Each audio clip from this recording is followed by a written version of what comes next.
3/8 to remove the shroud.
I need 5/16 to remove the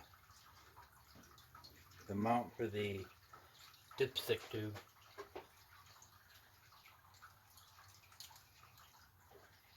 So you can get it all off it. Not have to worry about pulling the whole thing off. Might be some residual oil still left in the engine. I drained most of it, but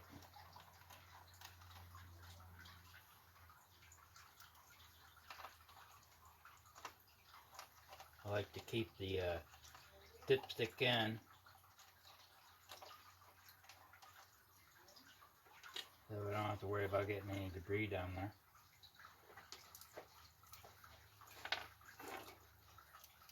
I'll take the shroud off.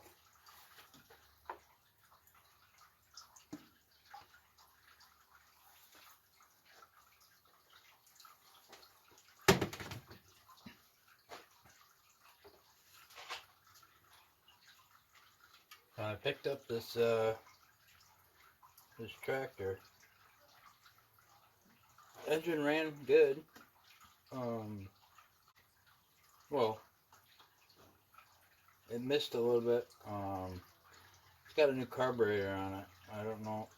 I'm pretty sure it's not. It's probably a Chinese knockoff. I put the starter on here.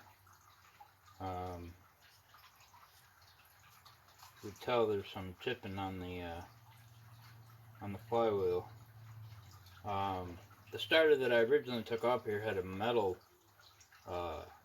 gear on it, which you don't use when you have a metal flywheel.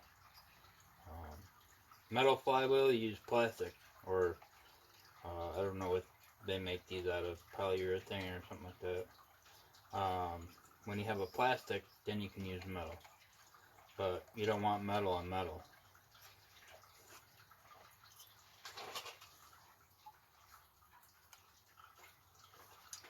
Take the air filter housing off.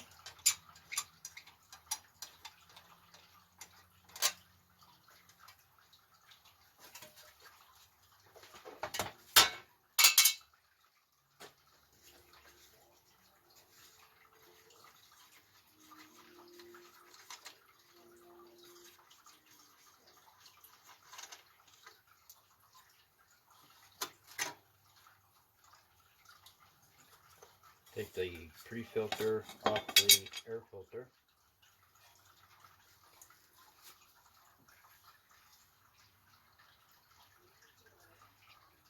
I think this was probably changed recently, before I got it. You know, probably got changed when I replaced the carburetor. Set that aside.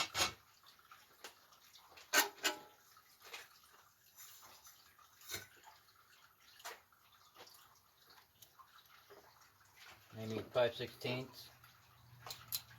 You get the 3 bolts that hold the air cleaner housing to the carburetor.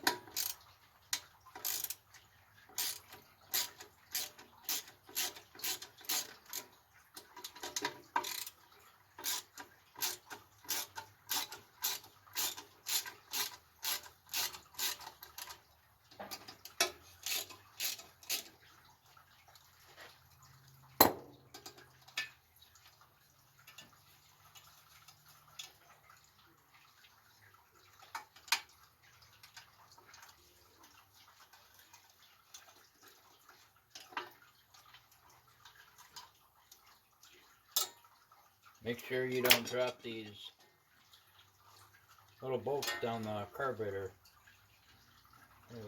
Trouble getting them out. So just make sure your choke's closed before you take them out. And you get this this breather hose that connects right there.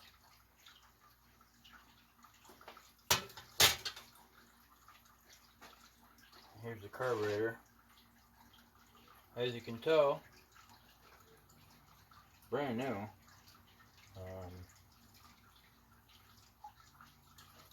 You'll see a brand stamp on it. So, more than likely, this is a knockoff. Like I said in a previous video, you know, it could be a good copy or it could be a bad copy. It all depends on who makes it. Some companies rush, you know, it's just pumping them out real quick, and you know, the quality control just isn't very good. That brand new gasket goes between the carburetor and the air filter housing. Set that aside so we don't lose it. Gotta take this bolt off and access the main jet.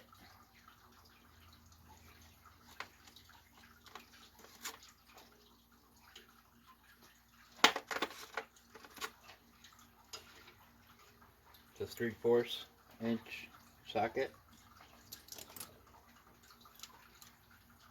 3/4, 3/4. I'm gonna get a see if I find a container. Might get a little extra fuel coming out of there.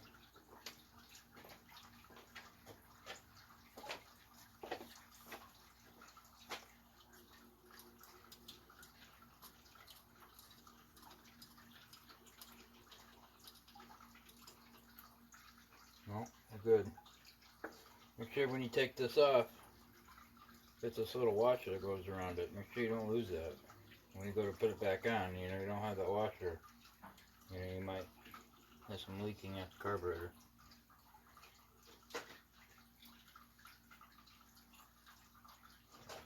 Work on getting this fuel line on, or this crankcase line, breather.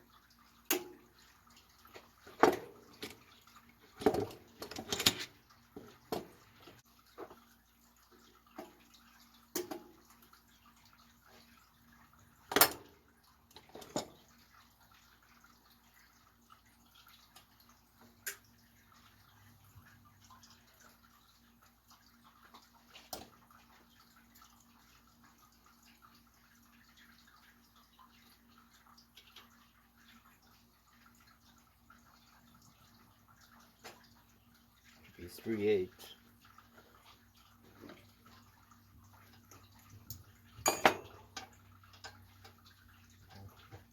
7/16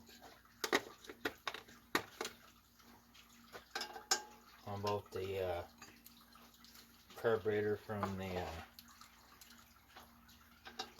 intake.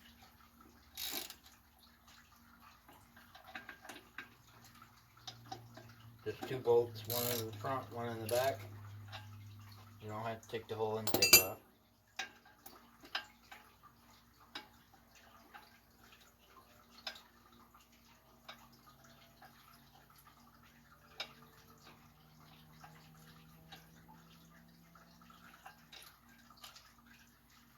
Three long stud. And it goes all the way from the bottom of the intake into there's gonna be another spacer in there. So it's gonna be the intake, gasket, spacer, gasket, then carburetor. So just like in the previous with those gaskets from the carburetor, make sure you don't lose. You got a a linkage right here. Goes to the throttle. Just gotta disconnect it. Make sure you don't lose this linkage. And there's a carburetor. You know, I mean, it's brand new. It just I think it needs to be cleaned. I'll go through it, make sure it's set for the summertime. I'll set that aside for now. But here's what I was talking about. There's that spacer, just a plastic spacer.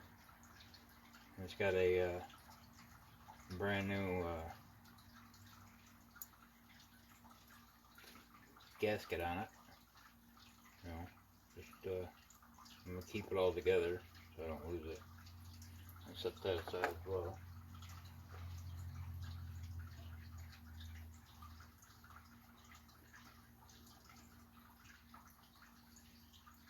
Intake looks good. I'll take the spark plugs out.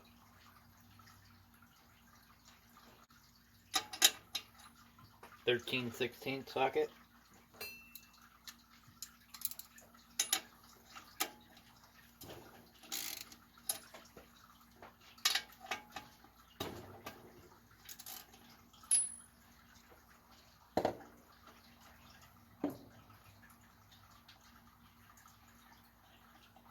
Like the spark plug has been changed.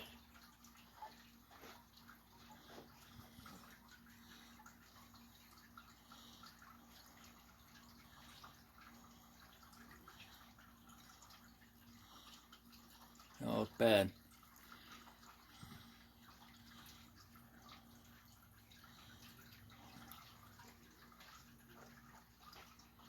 Put those aside.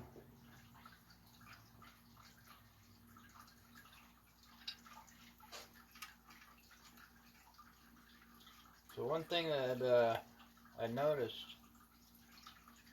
on the wiring harness that connects the tractor to the motor is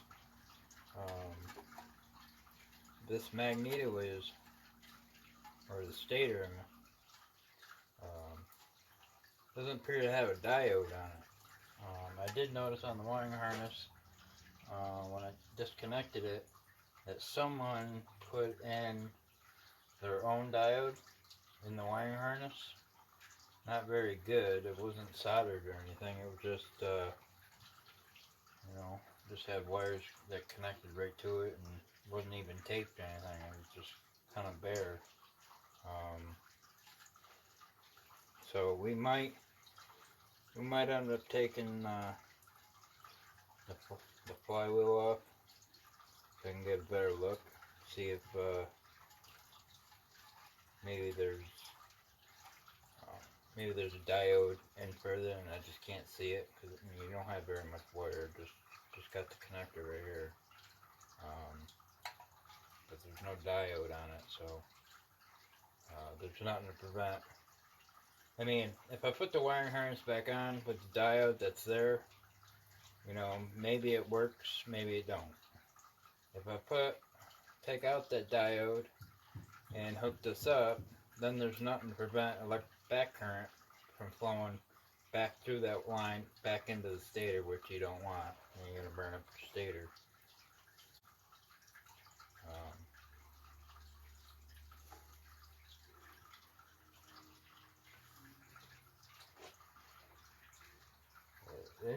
Intake is good. All the mating surfaces are nice and clean. There's nothing. This is definitely taken care of,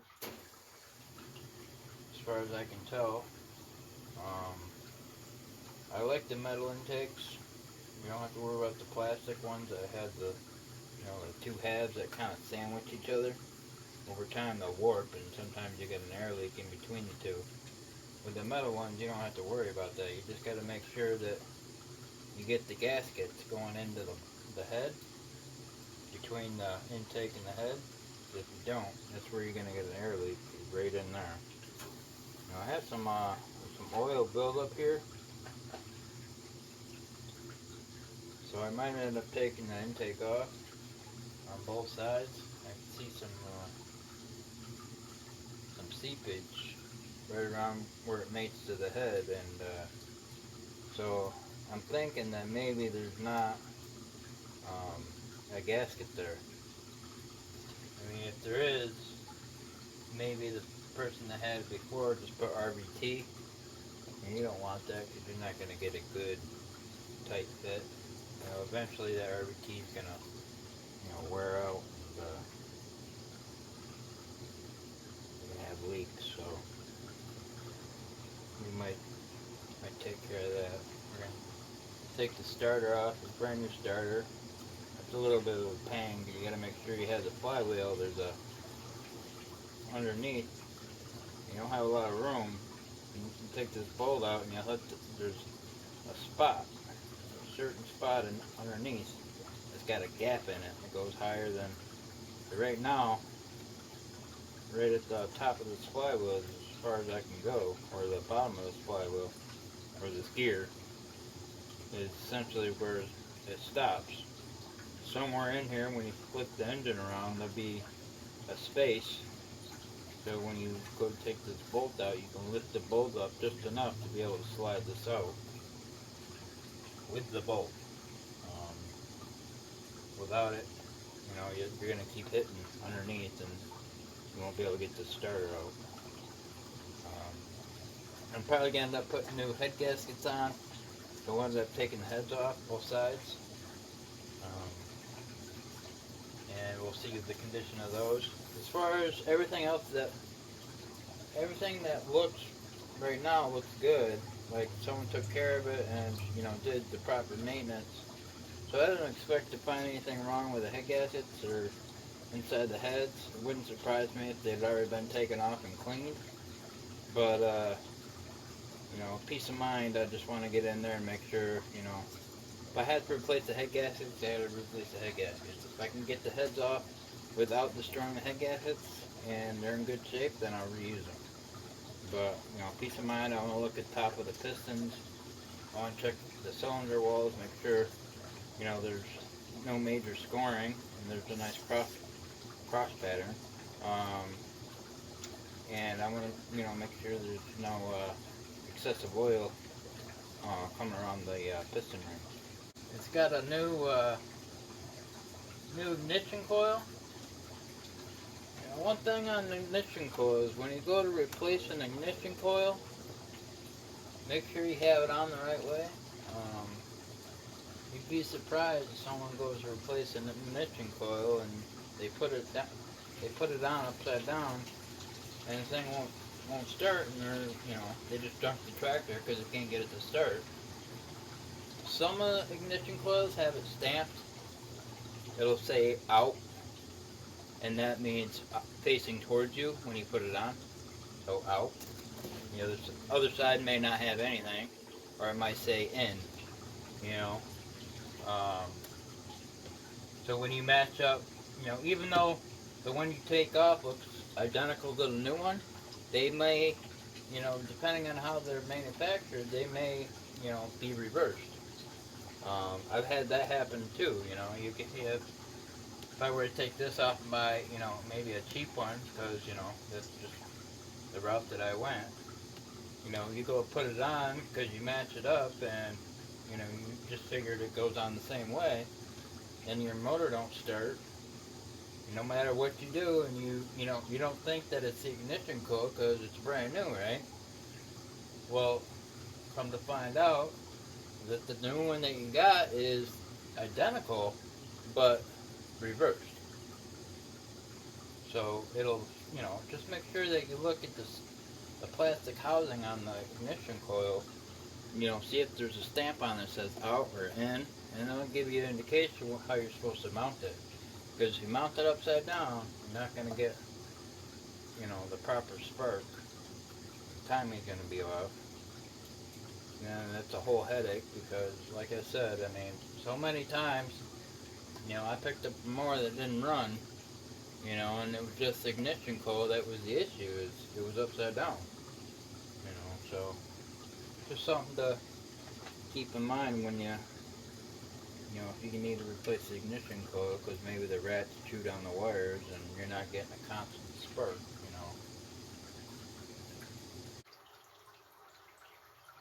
We're going to take off a head and see how this one looks.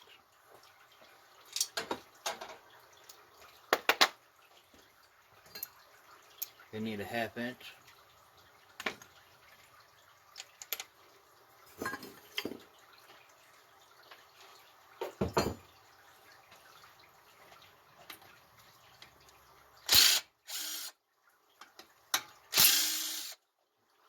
Not on very tight. Very easy.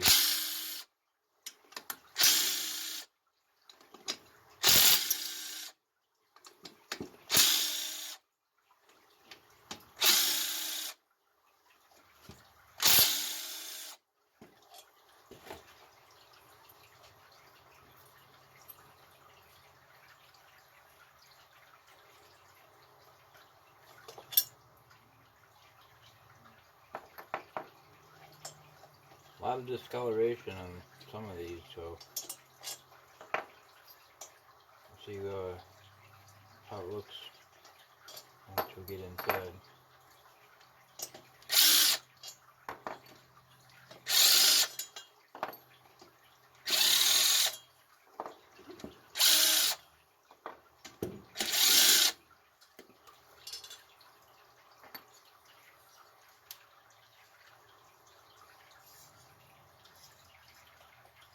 Not too bad.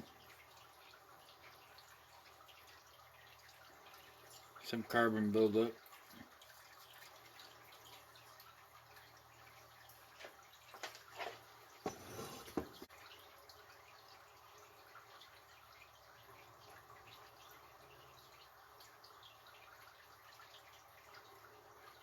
The gasket looks alright.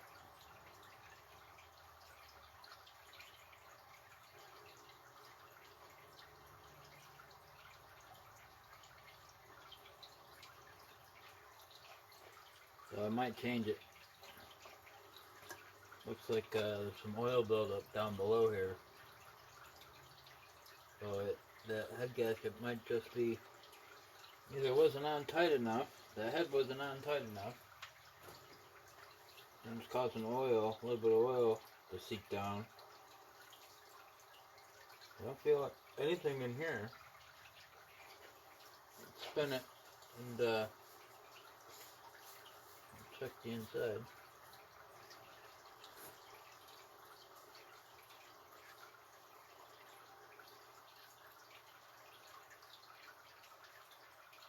Nice and smooth.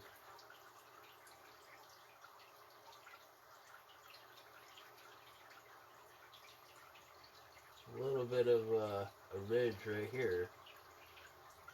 It might have just been from it sitting. I don't know.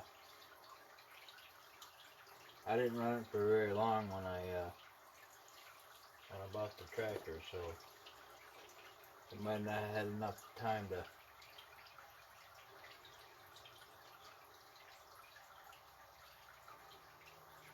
It's really smooth all the way to the edge here, and then down here there's this little bit of crust. I don't think it's rust. I think it's just some carbon buildup. Just a little thin ring. You can see discoloration right here from the cylinder bore to right here at the edge. Probably a 1/4 inch. Keep spinning it over and check the valves.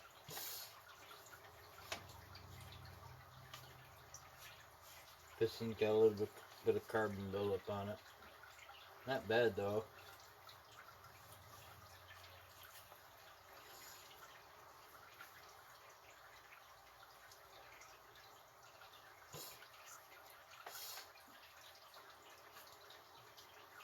The valves look great.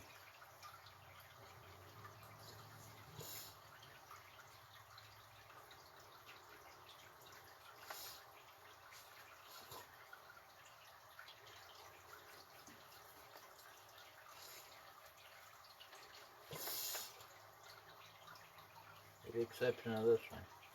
This one I can turn.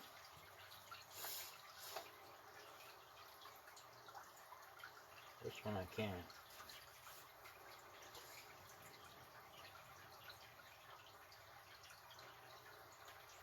don't think that one's gonna get it. Yeah, not gonna seal properly.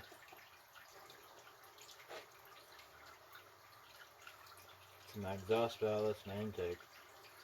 You can tell because it goes right. Here's the intake, and you can see discoloration. The exhaust gases cause a discoloration on the valve.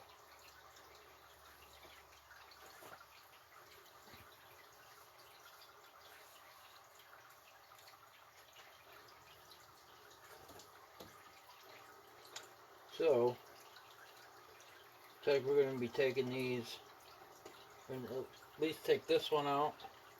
Might end up taking that one out just to while I have that one out.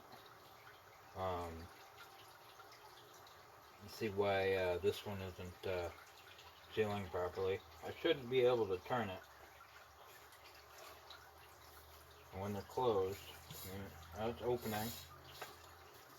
Now it's closed. And the other one's open, the intake's open. I can still turn that. So that's not going to get a good seal. So I'm glad I took it off. Now and the piston and everything look good, just need to be cleaned up. That valve right there is not sealing properly. Intake's good, but the exhaust isn't.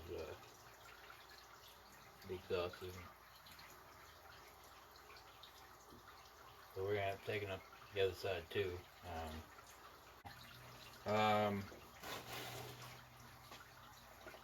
On the second part of this, we're gonna work on getting the valves out. We're gonna take apart the other side and check the valves on that side and the head gasket and piston. See if it's the same on this side. Probably gonna end up taking the intake off and just disconnecting the linkages to the governor.